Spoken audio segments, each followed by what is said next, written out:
신약성경 사도행전 2장 42절부터 47절 말씀까지 되겠습니다. 사도행전 2장 42절부터 47절까지 제가 봉독합니다.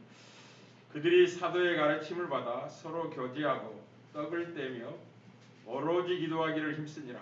사람마다 두려워하는데 사도들로 말미암아 기사와 표적이 많이 나타나니 믿는 사람이 다 함께 있어 모든 물건을 서로 통용하고 또 재산과 소유를 팔아 각 사람의 필요를 따라 나눠주며 날마다 마음을 같이하여 성전에 모이기를 힘쓰고 집에서 떡을 떼며 기쁨과 순전한 마음으로 음식을 먹고 하나님을 찬미하며 또 온 백성의 칭송을 받으니 주께서 구원받는 사람을 날마다 더하게 하시니라. 아멘. 사랑하는 성도 여러분, 집에 있든지 이곳에 있든지 우리가 한 마음과 한 뜻으로 기도하는 밤이 되기를 바랍니다.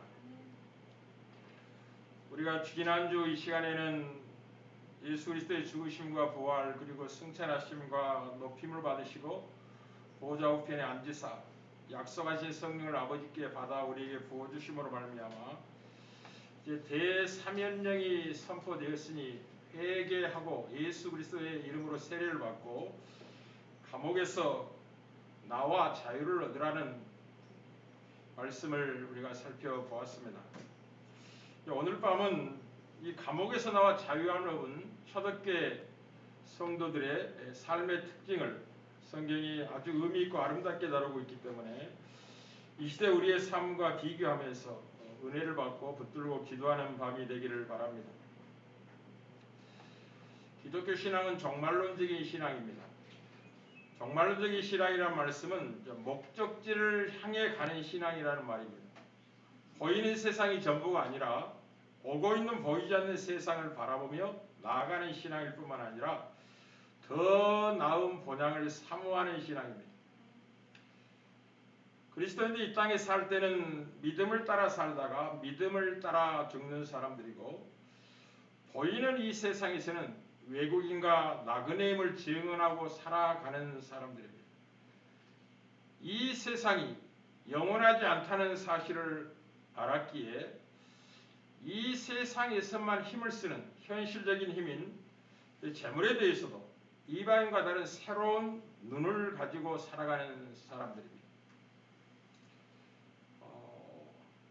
토마스 머틴이라는 분은 현대사회에서 돈이란 것이 성령이 교회에서 차지해야 될 역할을 악마적으로 찬탈해 갔다고 의미 있게 현대사회의 교회 모습과 성도의 모습을 바라보고 아파하면서 의미 있는 말을 남겼습니다. 현대교회에서 특히 현대를 사는 그리스도의 삶에서 반드시 회복해야 될 두 가지의 삶의 특징이 있습니다. 오늘 그것을 본문이 힘있게 증언하고 있기 때문에 먼저는 돈을 제자리로 돌려놓아야만 합니다. 돈을 지혜를 가지고 사용해야지 섬겨서는 안 된다는 사실을 먼저 회복하여 기억해야 될 것이고, 두 번째는 복음의 능력 안에 있는 참된 기쁨이 무엇인지를 알고 누려야 됩니다. 한마디로 하면 예수 그리스도의 복음의 능력을 회복하는 것이 초대교회 성도들의 삶의 특징을 보면서 우리가 깊이 생각해 봐야 될 내용입니다.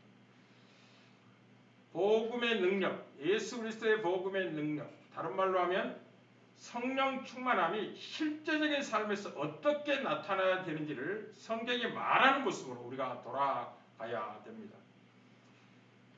본문은 초대교회 성도들의 삶의 특징을 아름답게 증언하고 있습니다. 한마디로 말하면 예수 그리스도의 복음의 능력이 만들어낸 변화된 삶의 특징을 증언하고 있는 본문입니다. 성령 충만한 삶의 모습이기도 합니다. 이런 모습 우리 모두가 사모하고 갈망하고 그리워하는 모습이기도 합니다. 그 삶의 특징을 여러 가지로 표현하고 있지만 크게는 두 가지로, 첫째는 재물의 지배적인 속성에서 벗어났다. 이게 예수 그리스도의 복음의 능력 안에서 새롭게 변화된 삶의 특징이라는 것과 함께, 둘째는 이제 참된 기쁨이 넘치는 삶으로 변화된 모습입니다. 오늘 본문을 중심해서 첫 번째 사실에 대해서만 살펴보고 이 돈의 지배적인 속성에서 벗어난 자유함을 얻은 초대교회 성도의 삶의 내용은 너무나 묵직하고 많은 것을 내포하기 때문에 다 살펴볼 수는 없고 재물의 지배적인 속성이 얼마나 강한지를 오늘 확인해보고 그것에서 벗어나는 방법이 무엇인지를 오늘 본문이 의미 있게 알리고 있기 때문에 살펴보고 기도하고자 합니다. 초대교회 성도들의 삶의 특징의 가장 우선적인 것은 재물의 지배적인 속성에서 벗어났다는 거죠. 믿는 사람이 다 함께해서 모든 물건을 서로 통용하고 또 재산과 소유를 팔아 각 사람의 필요를 따라 나눠주게 됐다라고 이야기합니다. 이 한 성경에서 같은 의미를 갖고 있는 것을 반복해서 설명할 때는 그것이 굉장히 중요한 것을 다루고 있기 때문에 그렇습니다. 사도행전 4장 32절에도 동일한 말씀을 믿는 무리가 한 마음과 한 뜻이 되어 모든 물건을 서로 통용하고 자기 재물을 조금이라도 자기 것으로 하는 이가 하나도 없었다라고 하여 예수 그리스도의 복음의 능력이 얼마나 놀라운 삶의 변화를 가져왔는지 성령 충만이 어떤 실제적인 삶으로 나타나게 되는지를 분명하게 확인을 시켜주고 있습니다. 자연인은 이방인은 예수를 만나기 전에는 재물의 지배적인 속성에서 벗어날 수 있는 인생은 없습니다. 쉽지 않습니다. 모든 시대가 마찬가지입니다. 초대교회뿐만 아니라 그 전에 다윗의 시대, 모세 시대, 아브라함 시대 다 마찬가지입니다. 우리가 살고 있는 현대나 500년 전에 종교교육을 시작했던 마르틴 루터의 시대나 초대교회나 다 마찬가지입니다. 모든 시대가 재물의 속성에서 벗어나는 건 쉽지 않습니다. 죄인들이기 때문에 그렇습니다. 우리는 그 1920년대 쉽게 말하는 일제 강점기 때 많은 작가들이 그 시대의 아픔을 글로써 표현했습니다. 운수 좋은 날이라고 현진건이 1924년 6월호에 개백의 사실주의 작품을 발표를 했습니다. 주인공은 김첨지입니다. 그리고 그 아내는 죽음을 목전에 두고 있는 병인이었고 그는 인력거를 끄는 사람이었습니다. 비가 오는 날이면 특별히 사람들이 인력거에 많이 탔고 돈을 좀 많이 버는 그런 직업이었습니다. 시작을 이렇게 합니다. 새침하게 흐린 폼이 눈이 올 듯 하더니 눈은 아니오고 얼다가만 비가 추적추적 내렸다. 굉장히 의미 있는 말씀으로 시작합니다. 눈은 기대하는 바 행운을 나타낸다면 얼다가만 비는 현실과 함께 불행을 엿볼 수 있는 의미 있는 말로 그렇게 시작을 합니다. 그 아내가 그 병약한 모습으로 남편에게 그날 부탁을 합니다. 돌아오는 길에 설렁탕이 먹고 싶으니 설렁탕 한 그릇 좀 사다 주세요. 라고 이야기합니다. 그리고 일을 하러 나갑니다. 그날은 굉장히 행운이 따랐습니다. 많은 사람이 인력거에 탔고 때로는 2배, 3배의 돈을 주면서 먼 길을 좀 데려다 달라고 요청을 했습니다. 그런데 그 마음속에 이래서는 안 되는데 라는 갈등이 있었고 몸져 누운 아내가 이 설렁탕을 먹지 못하고 죽으면 어떻게 되지 하는 두려움도 휩싸였지만 계속 돈을 벌 수 있는 손님이 찾아오자 거부하지 못하고 다른 날보다 더 많은 돈을 벌고 설렁탕 사가지고 집에 돌아옵니다. 그러나 아니나 다를까 두려웠던 그 현실이 목도되었습니다. 남편을 기다리고 아내는 설렁탕 한 그릇을 먹지 못하고 싸늘한 시신으로 돌아갔습니다. 1920년대 일제강점기 시대에 이 작품을 썼기 때문에 가난한 사람들의 고통 그리고 돈에 대한 원망이 고스란히 작품 속에 나와 있습니다. 모든 시대의 사람이 다 이 문제에 걸려 있습니다. 아무도 벗어나지 못하고 있습니다. 탕관오리들의 이야기를 우리가 사극에서 누누이 봅니다. 세상에 탕관오리 득실한 이유도 탐욕 때문에 그렇습니다. 불의한 재판의 뇌물을 받고 재판하여 사람의 영혼을 쪼개는 아픔을 가져다준 이유도 다 거기에 있습니다. 참으로 돈은 범사에 유용합니다. 우린 전도서 10장 19절에 잔치는 희락을 위하여 베푸는 것이요 포도주는 생명을 기쁘게 하는 것이나 돈은 범사에 이용된 일 하여 돈은 범사에 유용한 것을 분명히 증언합니다. 맞습니다. 근데 그 범사 안에 하나님을 대적하고 거스리는 내용들이 가득 차 있다는 걸 기억하셔야 됩니다. 진리를 감추기 위해서까지 돈의 사용이 오용될 수 있다는 게 성경의 증언입니다. 예수님의 부활을 감추기 위해서 돈이 어떻게 동원되고 있는지를 마태복음 28장에서 아주 자세하게 의미 있게 다룹니다. 사실 이것이 모든 것을 말해주고 있는 것이죠. 마태복음 28장 11절 15절입니다. 여자들이 갈 때 경비병 중 몇이 성에 들어가 모든 된지를 대제사장들에게 알리니 대제사장들이 장로들과 함께 모여 의논하고 군인들에게 돈을 많이 주며 이르되 너희는 말하기를 그의 제자들이 밤에 와서 우리가 잘 때에 그를 도둑질하여 갔다 하라. 부활하시고 빈무덤이 된 겁니다. 그러니 이제 부활했다는 사실을 감추기 위해서 제자들이 실제로 훔쳐갔다고 전해라 했다는 거죠. 만일 이 말이 총독에게 들리면 우리가 권하여 너희로 근심하지 않게 하리라니 군인들이 돈을 받고 가르친 대로 하였으니 이 말이 오늘날까지 유대인 가운데 두루 퍼지니 진리를 감추고 속이는 데까지 돈은 사용될 수 있습니다. 많이 배운 재판관, 고관 대작의 그 뇌물 이런 모든 것들은 이 돈의 지배력에 힘에서 벗어나고 있는 인생들의 아픔을 보여주는 거죠. 우리는 500년 전에 종교개혁의 선두주였던 마틴 루터는 신자들은 세 가지의 힘이 필요하다는 사실을 강조했습니다. 첫째는 가슴의 힘이요, 둘째는 정신의 힘이고 셋째는 돈지갑의 힘이라고 말을 했습니다.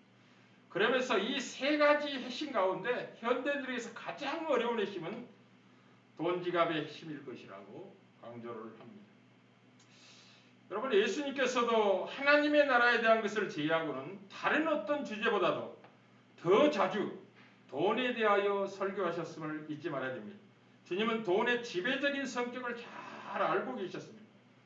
마태복음 6장 24절입니다. 한 사람이 두 주인을 섬기지 못할 것이니 혹 이를 미워하고 저를 사랑하거나 혹 이를 중히 여기고 저를 경히 여김이라 너희가 하나님과 재물을 겸하여 섬기지 못하느니라고 하여 재물이 인생의 어떤 지배적인 권력을 가지고 권세를 가지고 섬김을 요구하고 있는 실제적인 힘이라는 사실을 주님 정확히 말씀을 하셨습니다.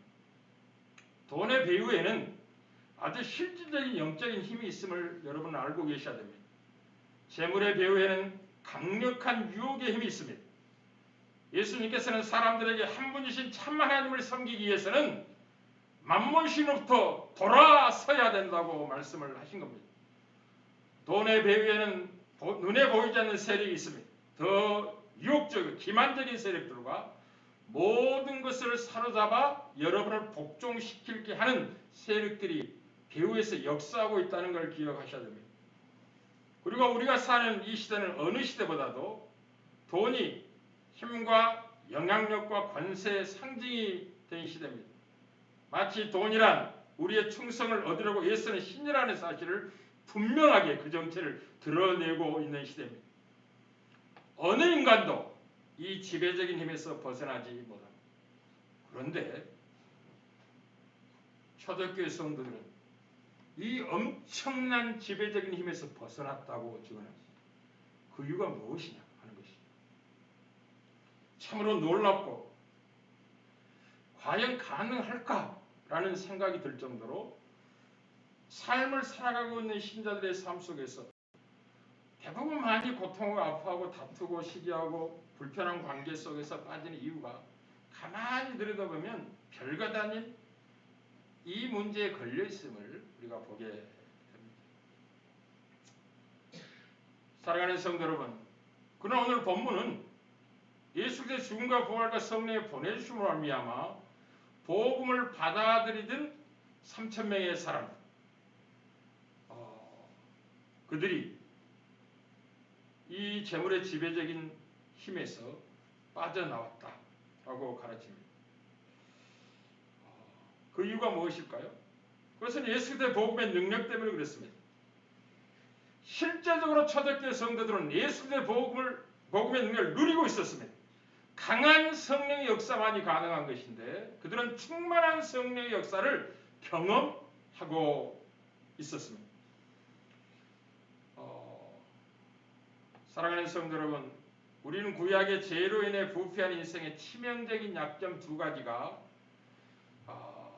하나님의 은혜로 자기의 삶에서 떠나기를 간절히 원했던 지혜자 아굴의 기도를 우리가 알고 있습니다. 그 두 가지의 갈망의 내용은 무엇이냐면 예수 그리스도의 복음의 능력을 입고자 하는 갈망이었습니다. 이렇게 하나님께 평생의 기도 제목을 아뢰입니다. 내가 두 가지 일을 주께 구하였사오니 내가 죽기 전에 내게 거절하지 마옵소서. 첫째는 곧 헛된 것과 거짓말을 내게서 멀리하옵시며 나를 가난하게도 마옵시고 부하게도 마옵시고 오직 필요한 양식으로 나를 먹이시옵소서. 혹 내가 배불러서 하나님을 모른다 여호와가 누구냐 할까 하오며 혹 내가 가난하여 도둑질하고 내 하나님의 이름을 욕되게 할까 두려워합니다. 죄인의 두 가지 빠져나올 수 없는 고통이 무엇이냐면 헛된 것을 추구하며 거짓말에 속고 산다는 것입니다.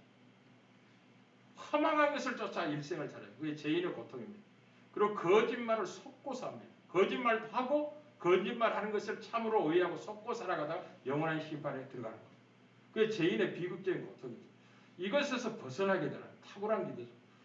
두 번째는 이 아굴은 재물의 지배적인 속성이 얼마나 강력하다는 걸 잘 알고 있었습니다.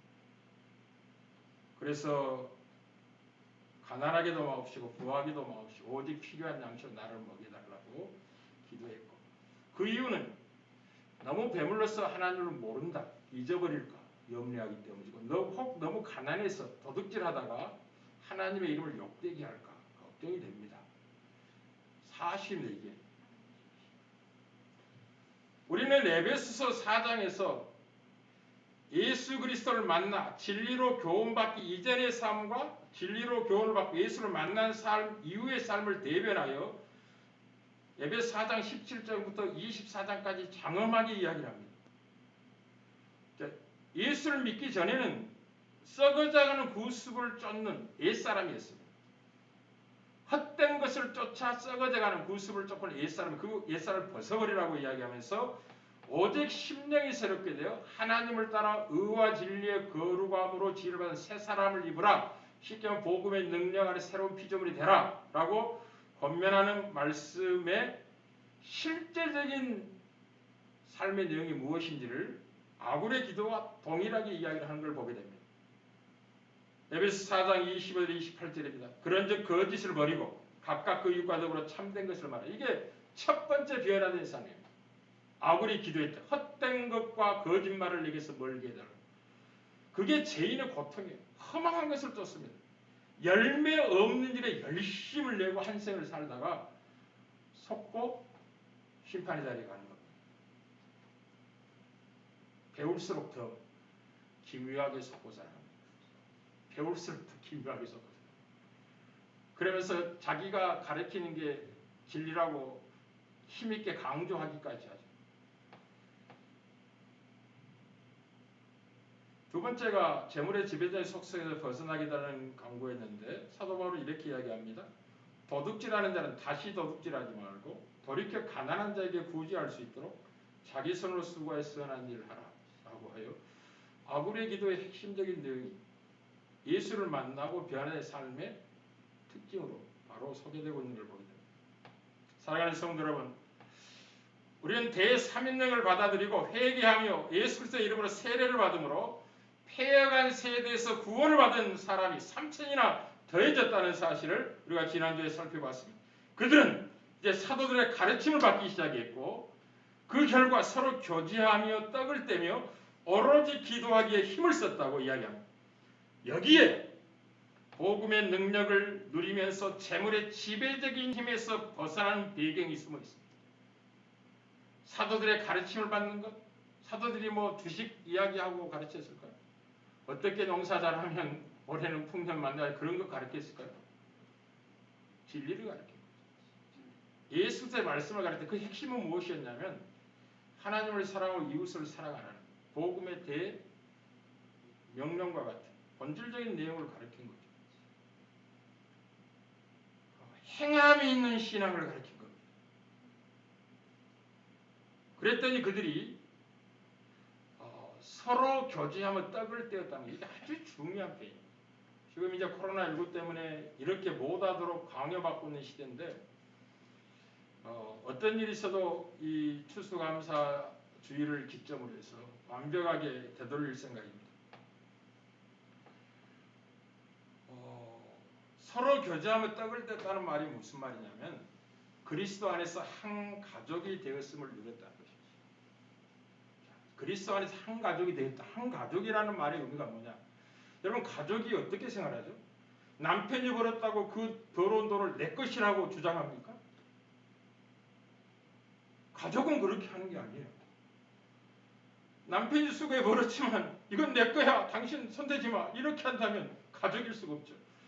그 벌었고 수고했지만 자기 것이라고 전혀 이야기하지 않고 아내에게 주며 자녀의 필요를 다 나눠주면서 생활을 하게 하는 겁니다. 그렇지 않으면 가정이 아니죠. 아내도 마찬가지입니다.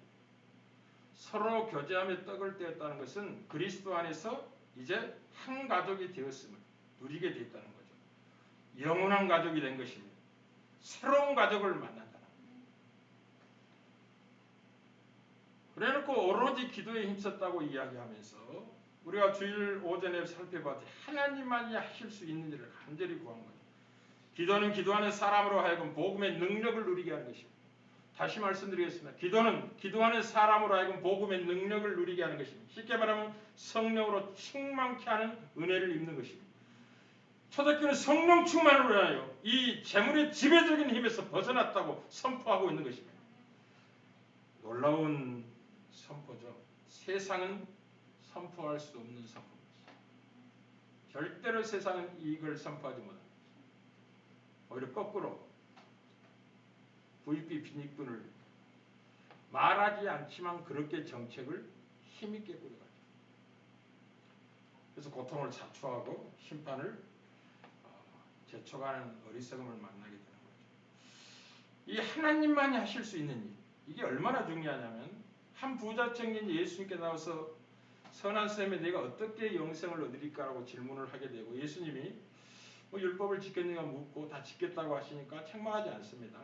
네가 한 가지 부족한 것이니 내 소유를 다 팔아서 가난한 중에 나눠주고 그리하고 나를 따라오너라 라고 이야기합니다. 그때 이 부자 청년이 재물이 많기 때문에 근심하여 예수님을 따라갔다는 거죠. 그때 예수님이 그 떠나가는 그 부자 청년을 보시고 이렇게 말씀을 하셨습니다. 재물이 있는 자는 하나님의 나라에 들어가기 얼마나 어려운지 낙타가 바늘기로 들어가는 것이 부자가 하나님의 나라에 들어가는 것보다 쉬우니라 하시니 듣는 사람이 이르되 그런즉 누가 구원을 얻을 수 있나이까 이르시되 무릇 사람이 할 수 없는 것을 하나님은 하실 수 있느니라. 지금 초대교회 성도들이 믿는 사람들이 함께 있어 모든 물건을 서로 통용하고 또 재산과 서로 각 사람의 필요를 따라 나눠주는 이 유무상통의 삶이 사람의 힘으로는 불가능한 것입니다. 자연인의 본성 속에 나오지 않는 거예요. 하나님만이 하실 수 있는 은혜 속에 그들이 들어왔다는 거예요. 강력한 성령의 역사 속에 예수 그리스도의 복음의 능력을 실제적으로 누리게 되었다는 것이죠. 우리가 사모하고 갈망하는 거죠. 아직도 여러분 마음속에 남보다 더 많이 소유하고 부자가 되어서 자존심 안 상하는 삶으로 내가 복받는 것을 증언하고 싶은 욕망이 있다면 철저하게 해결해야 될 것입니다. 철저하게 해결해야 될 것입니다.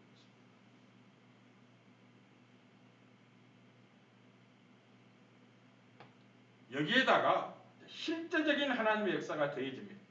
사람마다 두려워하는데 사도들로 말미암아 기사와 표적이 많이 나타나니 라고 말씀하므로 사도들을 통해 하나님의 나라가 현재적으로 임하고 있음을 하나님이 친히 나타내 보여주게 되자 하나님을 경외하게 됐다는 거죠. 하나님을 두려워하게 됐다는 말은 하나님을 경외하게 됐다는 표현인데 그 경외에서 참된 신앙 안에서 하나님이 의도한 삶이 나왔다. 강조합니다. 사랑하는 성도 여러분, 엄청난 메시지죠. 자본주의 정신 속에서 인생을 사는 성도들로서는 다른 건 다 순종하는데 이것만큼은 순종 못하겠다고 뻗대고 있는 이제 현실이죠. 그래서 하나님의 사람이었던 토마스 머튼이 현대 사회는 돈이 성령이 교회에서 차지해야 될 역할을 악마적으로 찬탈해갔다고 무서운 표현한 거죠. 이 밤에 우리 꽃밖에 성도 함께 기도하고 싶습니다. 마지막으로 바울이 에베소 장로들에게 권면했던 말씀을 기억하고 잃어버렸던, 잊혀졌던 복음의 능력을 회복하는 복된 시간이 되길 바라고, 지금까지도 성령의 인도를 받고 살아왔지만 이 말씀의 가치, 영광을 살아내지 못한 연약함이 모두에게 있습니다. 그 이유는 온전히 성령께 지배되지 않았기 때문이죠. 여전히 내가 살아있고 여전히 내가 내 삶을 주관하려는 제된 본성을 완전히 꺾지 못했기 때문에 이 아픔을 갖고 살아가게 됩니다. 바울의 권면을 들어보십시오. 그는 에베소 장로들을 밀레도 왕으로 부릅니다. 그리고 마지막 고별 설교를 하고 자기가 어떻게 그 에베소에서 3년 이상을 목회했는지를 이야기하고, 이제 예루살렘으로 떠나면 그 다시는 만날 수 없는 입장에 처하게 될 겁니다. 환난과 결박이 기다리고 있다는 소식을 들었기 때문에. 그래서 자기 고백도 충분히 했습니다. 달려갈 길을 다 마치기를 원하고 주 예수께 받은 사명, 하나님의 은혜의 복음을 전하는 일을 마치려 하는 이 일에 대해서 내 생명을 귀한 것을 여기지 않고 순교적인 각오로 이제 간다라고 하면서 마지막 말씀이 무엇이었냐면, 이제 내가 떠나면 이리가 찾아와서 자기들을 쫓게 하려고 이단이 가만히 들어와서 성도를 끌어갈 수 있으니 조심하라, 그런 이야기도 하시고, 내가 어떻게 목회했는지를 기억하고 쭉 이야기하면서 절대로 은이나 금이나 재물을 탐하지는 말아라 라고 하면서 이렇게 말씀을 한 겁니다. 범사에 여러분에게 모범을 보여준 것 같이 수고하여 약한 사람들을 돕고 또 주 예수께서 친히 말씀하신 바 주는 것이 받는 것보다 복이 있다 하심을 기억해야 될지니라. 이게 마지막 본이에요.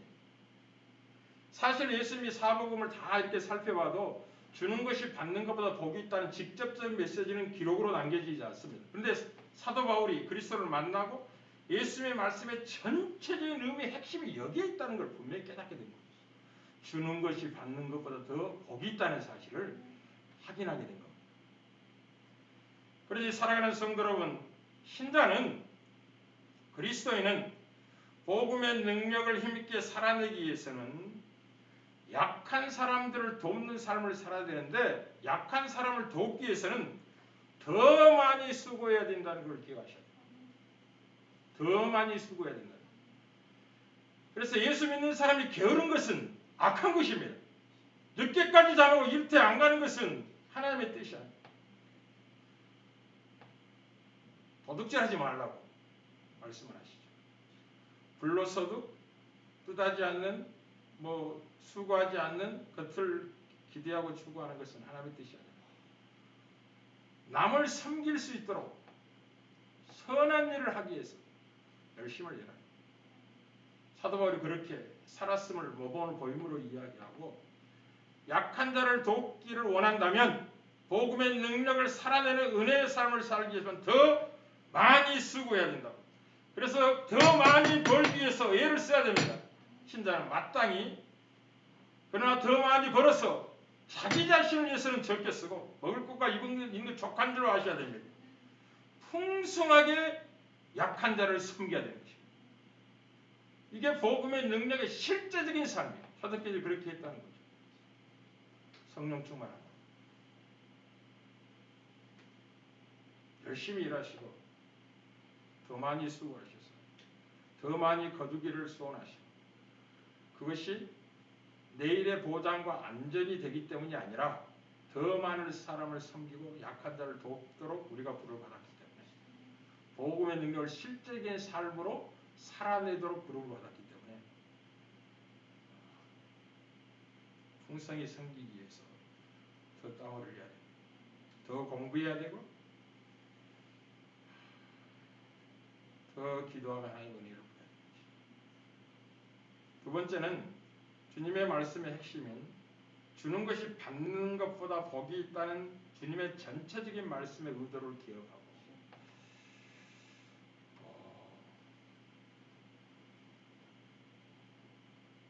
여러분을 향하여 저분이 나의 이웃이다 라고 고백하는 많은 사람을 만드십시오. 쉽게 하면 불의의 제물로 친구를 삼으십시오. 불의의 제물로 친구를 삼으십시오. 우리 젊은이들이 이제 직장을 잡을 때 기준이 있죠. 일단 열심히 공부하는 이유, 좋은 대학 가기 위해서. 좋은 대학 가기 한 이유는 좋은 직장 잡기 위해서. 이제 돈 많이 주는 직장은 좋은 대학을 안 나오면 1차 서류 심사에서 일단 걸립니다. 이게 세상에 굳이 아직도 우리나라는 그렇게 있어요. 바뀌고 있지만. 그리고 이제 돈을 많이 주는 회사와 동일하게 땀 흘리고 쓰고 어떤 의미 이제 더 땀을 흘리지만 봉급을 적게 받는 사람이 있어요. 이번에 보니까 삼성이 이 어려운 코로나 시기에도 엄청난 이윤을 남겼다는 거죠. 이 자동차, 전 세계가 자동차 수출이 마이너스 우리나라만 플러스 우리나라만 똑똑해요. 그 이유가 뭐냐? 통제를 안 했기 때문에. 자동차 공장 문을 안 닫은 거예요. 우리나라. 다른 나라들은 다 문을 닫았잖아요. 못 몰게 하려고. 근데 사람의 수요라는 건 언제나 욕망으로 분출되기 때문에 그 수요가 있으니 다른 데서는 팔 차가 없는 겁니다. 그래서 우리나라는 이미 만들어 놓고 안 쉬고 계속 만들었기 때문에 코로나19보다 20% 이상의 더 많이 팔았다. 이제 삼성이나 이렇게 이제 대기업들이 돈을 많이 벌면 1차적으로 주식을 가진 자들에게 배당을 해주고 직원들에게 그 일정분을 나눠주게 됩니다. 그래서 대기업 관리가 그 일정분의 연말이나 이게 정산할 때 받은 그 돈의 액수가 형세 받은 봉급하고는 비교가 안 되고 많이 줍니다.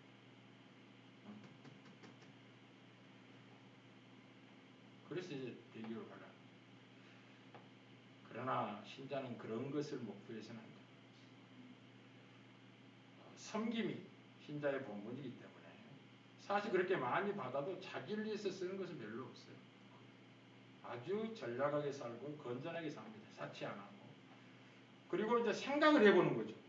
나와 같은 나이 또래의 평균적인 이 봉급이 어느 정도 되는가라는 걸 생각해보고 그 평균적인 봉급을 누리면서 여유분은 전부 섬김으로 내놔야 되는 것이죠. 그게 신자가 할 수 있는 위대한 삶입니다. 이게 불신자와 다름이에요. 복음의 능력 안에 사는 사람이죠.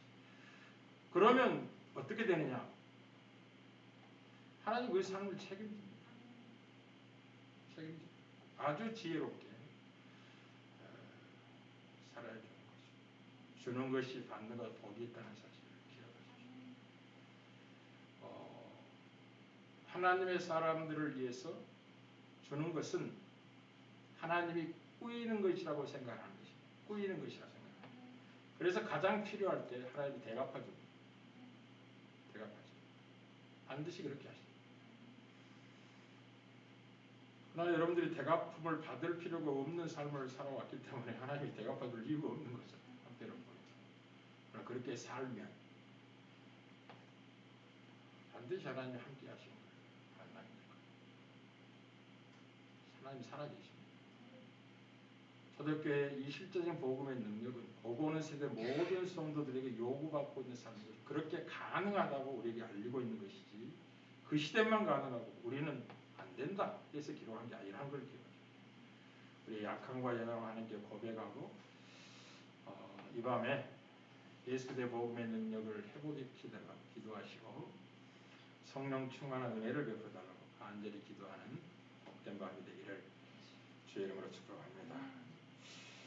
아멘을 안 하죠? 아멘.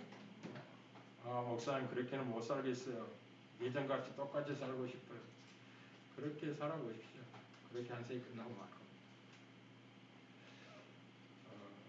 하나님이 살아계시면 여러분의 삶을 책임집니다.